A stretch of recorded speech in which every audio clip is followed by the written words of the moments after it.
નમસ્કાર વિદ્યાર્થી મિત્રો, પ્રજ્વલિતો જ્ઞાનમય પ્રદીપની સાથે આપણે ફરી આજે ચેપ્ટર 10 ની અંદર આગળ ભણવા જઈ રહ્યા છીએ.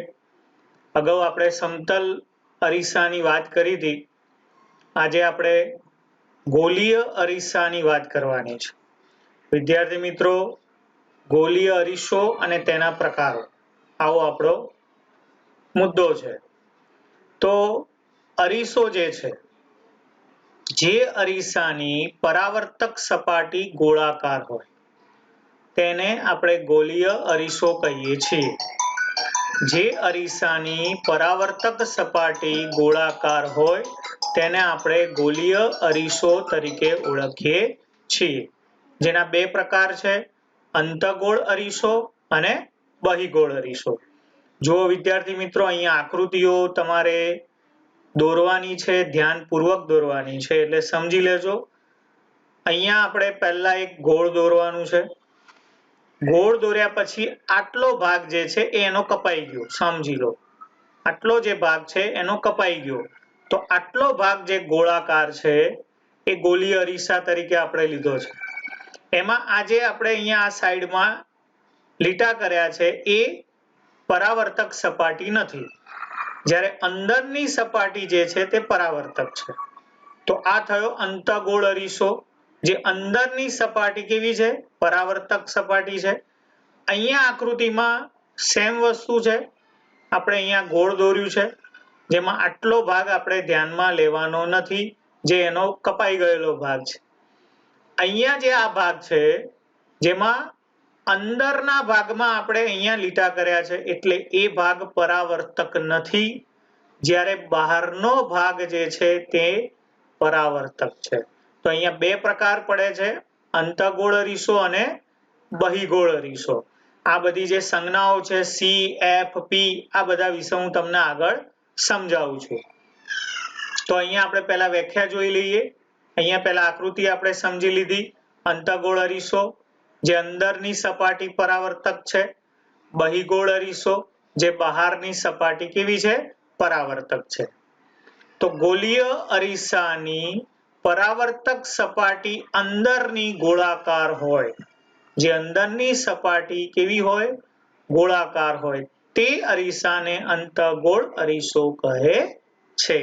ફરીથી, જે ગોલીય અરીસામાં પરાવર્તક સપાટી અંદરની ગોળાકાર હોય, એટલે કે અંદરના ભાગેથી તેનું પરાવર્તન થતું હોય, તેને આપણે અંતઃગોળ અરીસો કહીએ છીએ.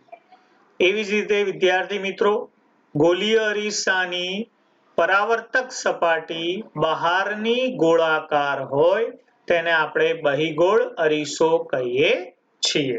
ફરીથી એકવાર, જે ગોલીય અરીસાની પરાવર્તક સપાટી બહારની ગોળાકાર હોય અથવા બહારનો ભાગ પરાવર્તન પામતો હોય તેને આપણે બહિગોળ અરીસો કહીએ છીએ.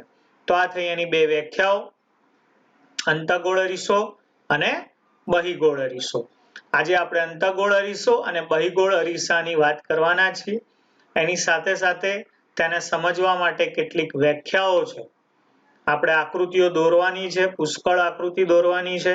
આ બધી જ આકૃતિઓ તમારે બે વખત દોરશો તો તમને આવડશે. તો અહીંયા આપણે અલગ અલગ આ સમજવા માટે કેટલીક વ્યાખ્યાઓ છે, તે વ્યાખ્યાઓ આપણે ધ્યાનમાં લેવાની છે. પહેલું છે દર્પણમુખ. તો દર્પણમુખ કોને કહેવાય? જે ગોલીય અરીસાની પરાવર્તક સપાટી છે તેને આપણે દર્પણમુખ કહીએ છીએ. જે ગોલીય અરીસાની પરાવર્તક સપાટી, એટલે આ જે ભાગ તમને દેખાય છે અહીંયા આપણે બતાવ્યો છે, અહીંથી આટલો ભાગ જે છે જેને આપણે એમ ડેશ લખ્યું છે, અહીંયા બહિગોળ અરીસામાં અહીંથી આમ આપણે કર્યું છે, એટલે એને પણ આપણે એમ ડેશ લખ્યું છે. તો એ શું કહીશું આપણે? તો દર્પણમુખ.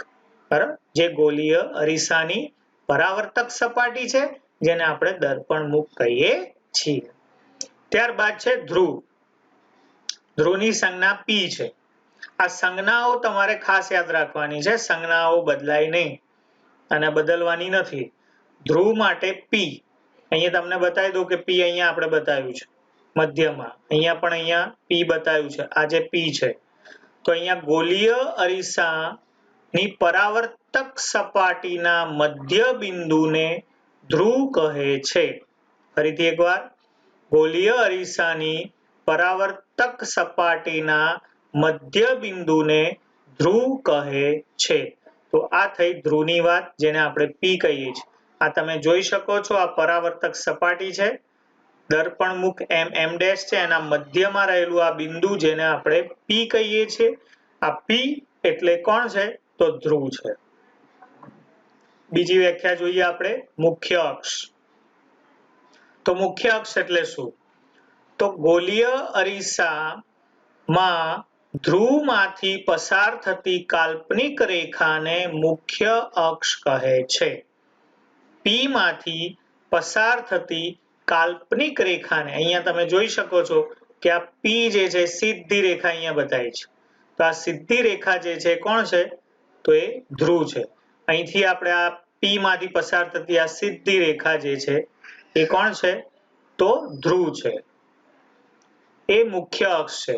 આ P જે છે એ ધ્રુવ છે અને ધ્રુવમાંથી પસાર થતી આ જે રેખા છે જેને આપણે શું કહીશું? મુખ્ય અક્ષ કહીશું. આ ધ્રુવમાંથી પસાર થતી કાલ્પનિક રેખા જેને આપણે શું કહીશું? મુખ્ય અક્ષ કહીશું. ત્યારબાદ છે મુખ્ય કેન્દ્ર, જેના માટે આપણે સંજ્ઞા કેપિટલ F લઈએ છીએ. બરાબર? ગોલીય અરીસામાં મુખ્ય અક્ષને સમાંતર, કોને સમાંતર? મુખ્ય અક્ષને સમાંતર આપાત થતા પ્રકાશના કિરણો પરાવર્તન પામી જે બિંદુએ ભેગા થાય તે અથવા તેનો ભાસ થાય તે બિંદુને આપણે શું કહીએ છીએ? મુખ્ય કેન્દ્ર. સમજો અહીંયા આ કોણ છે? તો મુખ્ય અક્ષ છે. આ મુખ્ય અક્ષને સમાંતર આપણે કિરણો એક ઉપર અને એક નીચે, આ બે કિરણો મુખ્ય અક્ષને સમાંતર આપાત થયા. આ જે કિરણ છે એ અથડાઈ, સપાટીને અથડાઈને પાછું આવ્યું, આ બિંદુ F માં મળ્યું. આ કિરણ જે સીધું ગયું, અથડાઈને પાછું આવ્યું, જે પણ ક્યાં મળ્યું? F માં મળ્યું. તો આ જે F જે છે એ કોણ છે? તો મુખ્ય કેન્દ્ર છે. કોને સમાંતર? તો મુખ્ય અક્ષને સમાંતર આપાત થતા પ્રકાશના કિરણો પરાવર્તન પામી જે બિંદુએ ભેગા થાય છે તે બિંદુને આપણે શું કહીએ છીએ?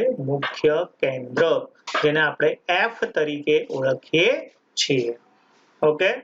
ત્યારબાદ છે કેન્દ્ર લંબાઈ. તો ગોલીય અરીસાના ધ્રુવ અને મુખ્ય કેન્દ્ર વચ્ચેના અંતરને તેની કેન્દ્ર લંબાઈ કહે છે. એટલે જેના માટે આપણે સ્મોલ f દર્શાવીએ છીએ. કોની વચ્ચેનું અંતર? તો P અને F. આ ધ્યાન રાખજો, P એટલે કોણ? ધ્રુવ. F એટલે કોણ? મુખ્ય કેન્દ્ર.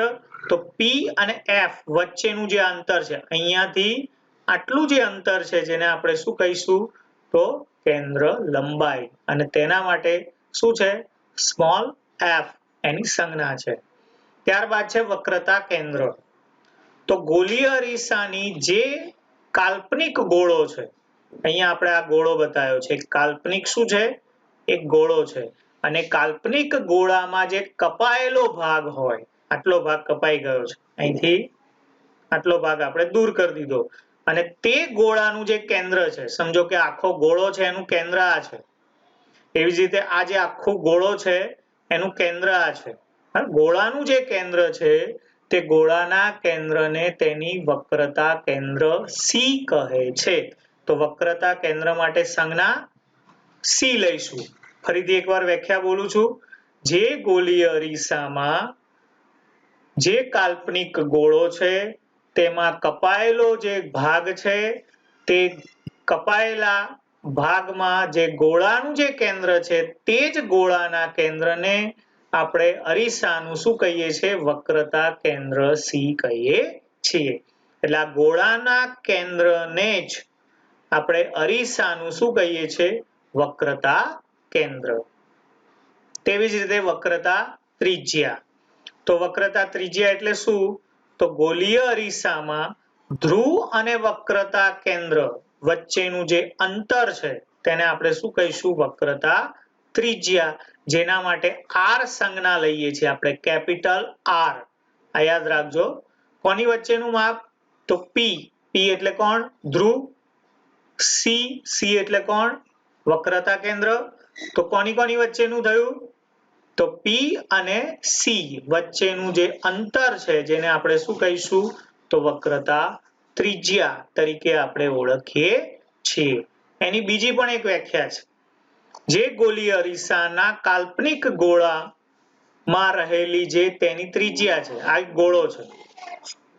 આ ગોળાની અંદર ત્રિજ્યા કોને કહેવાય? તો ગણિતમાં તમે ભણી ગયા છો કે આ કેન્દ્ર છે, તો કેન્દ્રથી આટલું માપ જે છે એને ત્રિજ્યા કહેવાય. તો આ જ ત્રિજ્યાની ગોળાની જે ત્રિજ્યા છે તેને આપણે અરીસાનું શું કહીશું?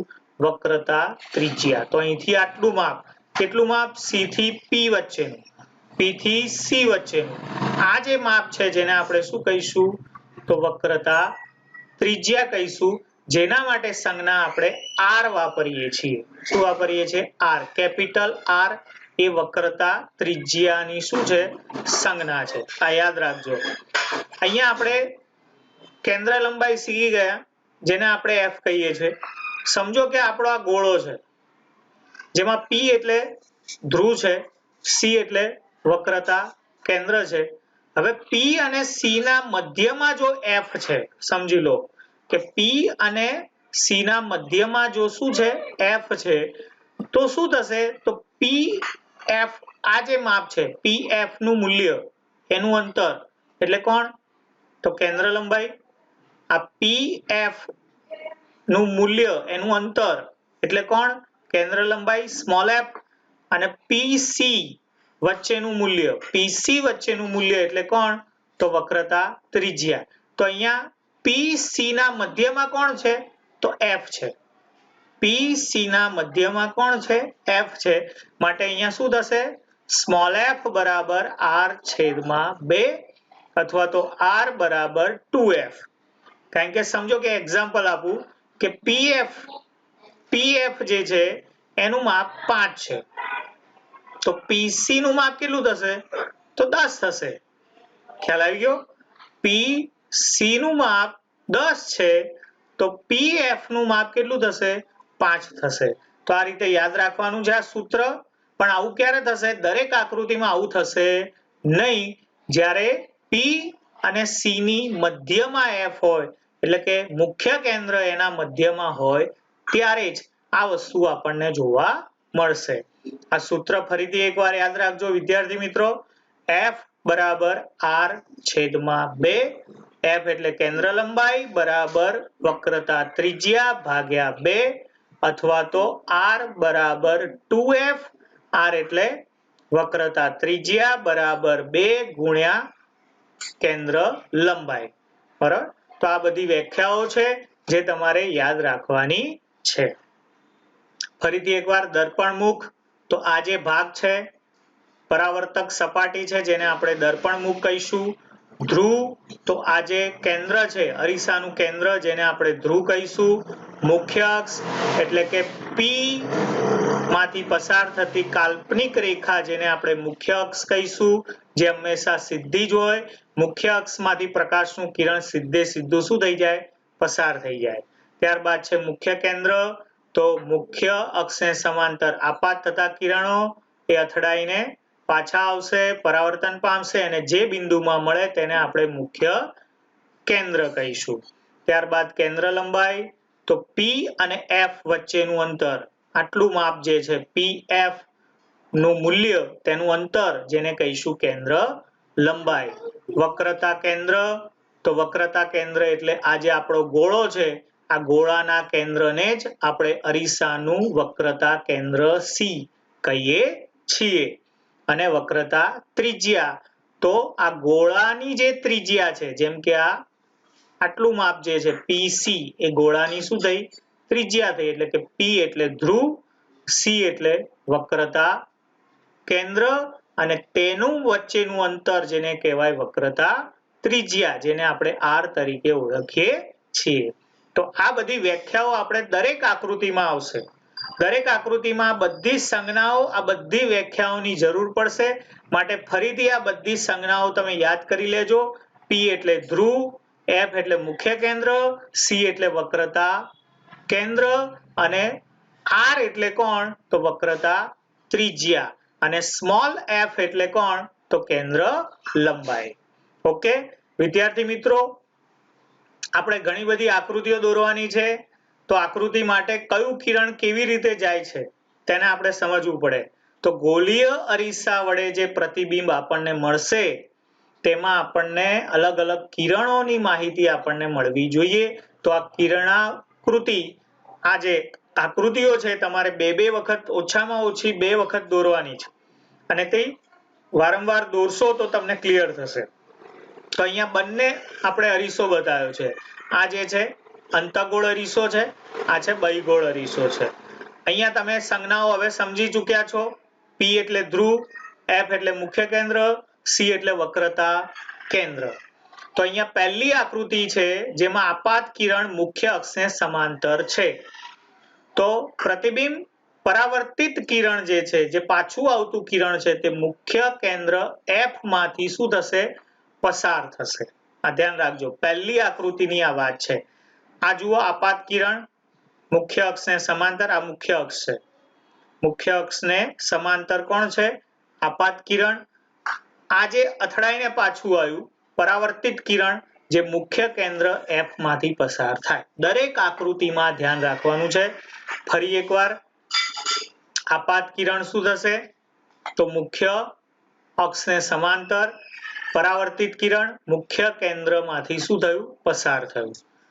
આ જે થયું એ આપણો બહિગોળ અરીસો છે, જે આ પ્રમાણે દોરવાનો છે તમારે.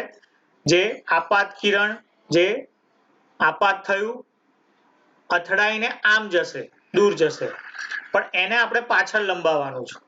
આ આભાસી છે. આ જે કિરણ છે આપાત કિરણ છે, જે અથડાઈને દૂર જશે, આ રીતે જશે, ઉપર જશે, તો એને આપણે પાછળ લંબાવવાનું છે, ડોટેડ લાઈન કરવાની છે અને જે મળશે એ કોણ છે મુખ્ય કેન્દ્ર છે. બરાબર, આ જે વાસ્તવિક મુખ્ય કેન્દ્ર છે અને આ કયું છે આભાસી મુખ્ય કેન્દ્ર છે. બરાબર, ત્યારબાદ બીજી આકૃતિનું કિરણ જોઈ લઈએ, જેમાં આપાત કિરણ મુખ્ય કેન્દ્ર F માંથી આપણે પસાર કરીએ છીએ. તો પરાવર્તિત કિરણ મુખ્ય અક્ષને સમાંતર મળે છે. આ જે ઉપર હતું એનાથી ઉલટું છે. મુખ્ય કેન્દ્રમાંથી શું કર્યું આપણે તો આપાત કર્યું. અહીંથી આ કિરણ આવે છે જે આપાત કિરણ છે, અહીંથી અથડાઈને પાછું ગયું, જે મુખ્ય અક્ષને કેવું મળ્યું સમાંતર. ફરીથી એકવાર, મુખ્ય કેન્દ્રમાંથી આપાત થયું, મુખ્ય અક્ષને શું મળ્યું સમાંતર. અહીંયા મુખ્ય કેન્દ્રમાંથી શું કર્યું આપણે પસાર કર્યું એટલે આમ આવ્યું, મુખ્ય કેન્દ્રમાંથી આપાત થયું એટલે અહીંથી આટલા આવશે, અહીંથી આગળ ડોટેડ લાઈન આવશે. અહીંથી આ જે કિરણ છે એ અથડાઈને પાછું ગયું એટલે મુખ્ય અક્ષને કેવું મળ્યું સમાંતર મળ્યું. ત્રીજું કિરણ જોઈ લઈએ. C એટલે કોણ તો વક્રતા કેન્દ્ર. તો વક્રતા કેન્દ્રમાંથી શું કર્યું આપણે આપાત કર્યું અને વક્રતા કેન્દ્રમાંથી જ પરાવર્તન થયું. બરાબર, વક્રતા કેન્દ્રમાંથી શું થયું આપાત થયું અને વક્રતા કેન્દ્રમાંથી જ શું થયું પરાવર્તન થયું. એવી જ રીતે અહીંયા પણ વક્રતા કેન્દ્રમાંથી આપાત થાય છે અને વક્રતા કેન્દ્રમાંથી શું થાય છે પરાવર્તન થાય છે. તો આ 3 કિરણો તમારે યાદ રાખવાના છે. આ 3 અંતઃગોળ અરીસો છે, આ 3 બહિગોળ અરીસો છે. બરોબર, તો આ ધ્યાન રાખવાનું છે. ફરીથી એકવાર આ જ રીતે કિરણો દોરવાના છે, આકૃતિઓ તમારે દોરવાની છે. 2 વખત ઓછામાં ઓછી આકૃતિ દોરજો અને વારંવાર દોરજો, પ્રેક્ટિસ કરજો. ફૂટપટ્ટી, આ વર્તુળ દોરવા માટે તમારે કોઈ બંગડી છે, કોઈ કડું છે અથવા તો કોણ માપક છે, પરિકર છે, તેનો ઉપયોગ તમે કરી શકો છો. બરાબર, આ રીતે તમે તેનો ઉપયોગ કરી શકો છો. અહીંયા આપણે આપાત કિરણ મુખ્ય અક્ષને સમાંતર, મુખ્ય કેન્દ્રમાંથી પરાવર્તિત થયું. અહીંયા આપાત કિરણ મુખ્ય કેન્દ્રમાંથી શું થયું આપાત થયું, મુખ્ય અક્ષને સમાંતર પરાવર્તિત કિરણ મળ્યું. અહીંયા આપાત કિરણ વક્રતા કેન્દ્રમાંથી પસાર થયું અને વક્રતા કેન્દ્રમાંથી જ તે કિરણ શું થશે? પરાવર્તન થશે. આ બહિગોળ અરીસો છે જેમાં હંમેશા આભાસી પ્રતિબિંબ મળશે. મુખ્ય કેન્દ્ર તેનું કેવું છે? આભાસી છે. ખરેખર અહીંયા મળતું નથી, પણ તેવો આપણને માત્ર ભાસ થાય છે. એટલે આ બાબત આપણે ધ્યાનમાં રાખશું કે અહીંયા આપાત થતું કિરણ જે અથડાઈને પાછું ગયું, પરાવર્તિત થયું, તેને આપણે પાછળ લંબાવશું એટલે ભાસ થશે. મુખ્ય કેન્દ્ર અહીંયા આભાસી મળે છે. એવી જ રીતે અહીંયા મુખ્ય કેન્દ્રમાંથી શું થયું? આપાત થયું અને અહીંથી તે પરાવર્તિત કિરણ થાય છે. એવી જ રીતે અહીંયા વક્રતા કેન્દ્રમાંથી શું થયું? આપાત થયું અને વક્રતા કેન્દ્રમાંથી તે પાછું શું થાય છે? પરાવર્તન થાય છે. તો વિદ્યાર્થી મિત્રો, આજે આપણે ગોલીય અરીસાના બે પ્રકારો જોયા, અંતઃગોળ અરીસો અને બહિગોળ અરીસો. આ બંને અરીસાની આપણે પુષ્કળ આકૃતિઓ દોરવાની છે, સમજવાનું છે. વિડીયોના માધ્યમથી આજે આપણે તેની અંદર આવતી કેટલીક વ્યાખ્યાઓ આપણે જોઈ. દર્પણમુખ, ધ્રુવ એટલે P, મુખ્ય અક્ષ, મુખ્ય કેન્દ્ર એટલે F, કેન્દ્ર લંબાઈ એટલે સ્મોલ f, વક્રતા કેન્દ્ર એટલે C અને વક્રતા ત્રિજ્યા એટલે R. અને તેના આપણે કિરણો જોયા કે તેમાંથી કયા કિરણો કેવી રીતે પસાર થાય છે. તો આ બધી જ આકૃતિઓ તમારે 2 વખત દોરવાની છે, તેને યાદ રાખવાની છે. આ આકૃતિઓ દોરવાની પેન્સિલથી પેનનો ઉપયોગ કરવાનો નથી. ફૂટપટ્ટી, પરિકર, કોણ માપક, જે સાધનોની જરૂર હોય એ દરેક સાધનનો ઉપયોગ કરીને આકૃતિ દોરવાની છે. આ બધી વ્યાખ્યાઓ 2 વખત લખીને તે મોઢે કરવાની છે, યાદ રાખવાની છે. તો આ જ રીતે તમે વિદ્યા લેતા રહો, કારણ કે વિદ્યા જેવો બીજો કોઈ બંધુ નથી. આવી જ વિદ્યા તમને મળે તેવી આશા સાથે આપણે આજનો લેક્ચર આપણે પૂરો કરીએ છીએ. Thank you. આભાર.